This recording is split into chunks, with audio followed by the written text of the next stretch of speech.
Hi friends, அனைவருக்கும் வணக்கம். எல்லோரும் எப்படி இருக்கீங்க? எல்லோரும் நலமுடன் இருக்க இதனை பிரார்த்தித்துக் கொள்கிறேன். இன்றைக்கி நம்ம பண்ண போகிற டிஷ் என்னென்னா முட்டை சாதம், எக் ரைஸ் தான் பண்ண போகிறோம். இப்போ முட்டை சாதம் செய்கிறதுக்கு முன்னாடி இந்த முட்டையை பார்த்தோன்னே எனக்கு ஒரு ஸ்டோரி சொல்லணும்னு தோணுதுங்க. ஒரு கதை. அதாவது இந்த கதை சிம்பிளான ஒரு கதை தான். ஆனால் இந்த கதையிலேருந்து ஒரு விஷயம் நம்ம கற்றுக்கலாம். என்ன விஷயம் நம்ம பார்க்கலாம். அது ஸ்டோரியில் நீங்கள் கேட்கும் போதே லாஸ்ட்டாக உங்களுக்கு தெரியும். ஓகேவா? ஸோ அதனால் கேட்டுக்கிட்டே வாங்க, கதையை பார்க்கலாம். கதை கேட்க ஆரம்பிக்கலாமாங்க. ஒரு கிராமத்தில் ராமன் ஒருத்தர் இருந்தார். அவருக்கு எப்பயுமே விஐபியாக இருக்கத்தாங்க பிடிக்கும். அதாங்க வேலையில்லா பட்டதாரி தாங்க, அப்படி இருக்க தான் பிடிக்குமா. அப்படியே அவர் மனைவியோடு இருந்துட்டு இருக்கும்போது அவங்க மனைவி ஒரு நாள் என்ன பண்ணாங்கன்னா, முட்டையெல்லாம் எடுத்து கிச்சனில் வச்சுருந்தாங்களாம். அப்போ இவர் கேட்டாதான், இதை முட்டையெல்லாம் என்ன பண்ண போத அப்படின்னு கேட்டாதான். அப்போ அவங்க மனைவி சொன்னாங்களாம், முட்டையெல்லாம் என்ன குழந்தைங்களுக்கு சமைச்சு கொடுப்போம், நம்மளும் சமைச்சு சாப்பிட தான் வச்சுருக்கேன் அப்படின்னு கேட்டாங்க. உடனே ராமு சொன்னாதான் மனைவிட்ட, இங்கே பாரு, இந்த முட்டையெல்லாம் என்கிட்ட கொடுத்துரு, நான் இதை போய் விற்று ஒரு கோழி வாங்கிட்டு வரேன். அந்த கோழி நிறைய முட்டை போடும். திருப்பி அந்த முட்டையெல்லாம் விற்று இன்னொரு கோழி வாங்கிக்கலாம். இப்படியே நம்ம நிறைய முட்டையெல்லாம் விற்று கோழி வாங்கி ஒரு கோழி பண்ண வச்சா நம்ம பெரிய ஆள் ஆகிடலாம் அப்படின்னு மனைவிக்கிட்ட ஐடியா சொன்னாதான். உடனே மனைவி என்ன பண்ணாங்களாம், சரிதான், நம்ம வீட்டுக்காருக்கு இப்போ தான் ஓகே புத்தி வந்திருக்கு, இவ்வளோ நாளாக வேலைக்கே போகாமல் இருந்தார், சரி ஏதோ ஒரு பிஸ்னஸ் பண்ணுறாதே அப்படின்ட்டு ஓகேன்னு சொன்னாங்களாம். நம்ம தாம என்ன பண்ணாது, முட்டையெல்லாம் வாங்கி எடுத்து ஒரு கரெக்டாக ஒரு கட்டி வச்சுக்கிட்டாராம். கட்டி வச்சுட்டு ஓகே நம்ம நாளைக்கு போகலாம், போய் விற்று கோழி வாங்கிட்டு வரலாம் சந்தைக்கு போய் அப்படின்னு சொல்லிட்டு நினச்சிட்டு படுத்துட்டாராம். அடுத்த நாள் வந்துச்சாங்க. அடுத்த நாள் ஒய்ஃப் கேட்டாங்களா, என்னங்க சந்தைக்கு போகலையா அப்படின்ட்டு. இல்லை நான் நாளைக்கு போகிறேன் அப்படின்ட்டு விட்டுட்டாரான். ஆனால் அவருக்கு என்ன, கனவு மட்டும் பெருசாக போயிட்டே இருந்துச்சான். கோழி வருதான், முட்டை வருதான், அதனால நம்ம கோழி பண்ண பெருசாது அப்படின்னு கனவு கண்டுக்கிட்டே இருந்தாதாங்க. ஒய்ஃபு கேட்க, இவர் நான் சந்தைக்கு போகிறேன் அப்படின்னு பதில் சொல்ல, இப்படியே நாள் போயிடுச்சுங்க. ஒரு நாள் என்னாச்சு, முட்டையெல்லாம் கீழே விழுந்து உடஞ்சி போச்சு.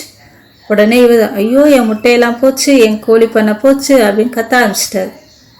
அப்போ அவங்க ஒய்ஃப் சொன்னாங்களாம், நீங்கள் முட்டையை எங்கிட்ட கொடுத்துருந்தா கூட நான் குழந்தைகளுக்காக சமைச்சு கொடுத்துருப்பேன். அதையும் செய்யாமல் முட்டையும் விற்காமல் எதுவும் கனவு கொண்டுக்கிட்டே இருந்து முட்டையும் போச்சு, உங்கள் கனவும் போச்சு அப்படின்னாங்களாம்.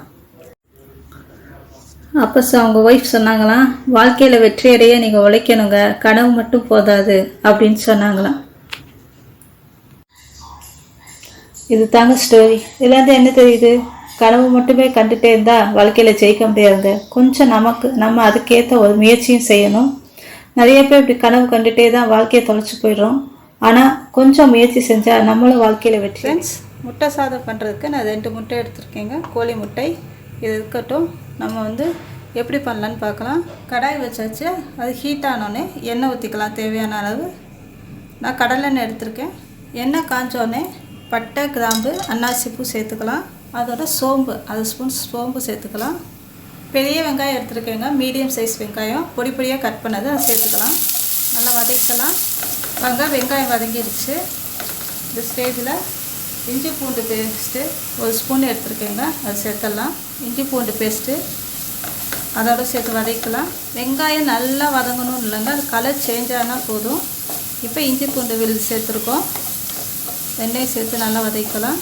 இப்போ கருவேப்பிலை சேர்த்துக்கலாங்க, கொஞ்சமாக எடுத்துருக்கேன், கருவேப்பிலை சேர்த்துக்கலாம். 2 பச்சை மிளகாய் பொடி பொடியாக கட் பண்ணது, குடமிளகாய் கொஞ்சம் எடுத்துருக்கேங்க, இந்த மாதிரி கட் பண்ணியிருக்கேன், ஸ்கொயராக கட் பண்ணியிருக்கேன். இப்போ நல்லா மிக்ஸ் பண்ணிக்கலாங்க. கொஞ்சம் வதங்கட்டும், 2 நிமிஷம் வதக்கியாச்சுங்க. இப்போ மசாலாலாம் ஆட் பண்ணிக்கலாம். மஞ்சள்தூள் தேவையான அளவு, மிளகாய்த்தூள் 1 ஸ்பூன், ஜீரகத்தூள் 1/2 ஸ்பூன், கரம் மசாலா பவுடர் 1/4 ஸ்பூனுங்க, அது ஒரு ஃப்ளேவருக்காக சேர்க்குறோம், அதனால் கொஞ்சமாக சேர்த்தா போதும். உப்பு தேவையான அளவு சேர்த்துக்கலாங்க. இப்போ எல்லாத்தையும் மிக்ஸ் பண்ணிக்கலாங்க. இப்போ தக்காளி எடுத்துருக்கேங்க, மீடியம் சைஸ் தக்காளி கட் பண்ணி வச்சுருக்கேன், அதை சேர்த்து நல்லா வதக்கலாம். இப்போ நான் தக்காளி லாஸ்ட்டாக தாங்க சேர்த்துருக்கேன், ஏன்னா நமக்கு தக்காளி குறைவாக வேகணும்னு அவசியம் கிடையாது. ஸோ அதனால் லாஸ்ட்டாக சேர்த்தா போதும். இது இப்போ கொஞ்சம் வேகட்டும், நம்ம முட்டையை ரெடி பண்ணிக்கலாம். இது சிம்மில் வச்சுடுங்க, அது பேசாமல் வேகும். நம்ம இப்போ முட்டையை ரெடி பண்ணிக்கலாம். 2 முட்டையை உடச்சி ஊற்றிக்கோங்க. இப்போ இதில் தேவையான அளவு மஞ்சத்தூள் சேர்த்துக்கலாம்.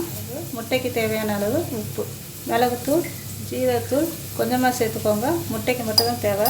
இப்போ ஒரு பீட்டர் வச்சு நல்லா மிக்ஸ் பண்ணிக்கலாங்க. இப்போ இது மாதிரி நல்லா மிக்ஸ் பண்ணிட்டிங்கன்னா நல்லா முட்டை வந்து ஊற்றி நம்ம வந்து கிளறும் போது நல்லா கொஞ்சம் நல்லா பஃபியாக வரும். அதுக்காக தான் பாருங்க நல்லா பீட் பண்ணியாச்சு. இப்போ இதை வந்து அந்த மசாலாவோட சேர்த்துடலாம். இப்போ முட்டை இருக்குது பார்த்தீங்களா, இதோட சேர்த்துடலாம். சேர்த்து நல்லா மிக்ஸ் பண்ணிக்கலாங்க.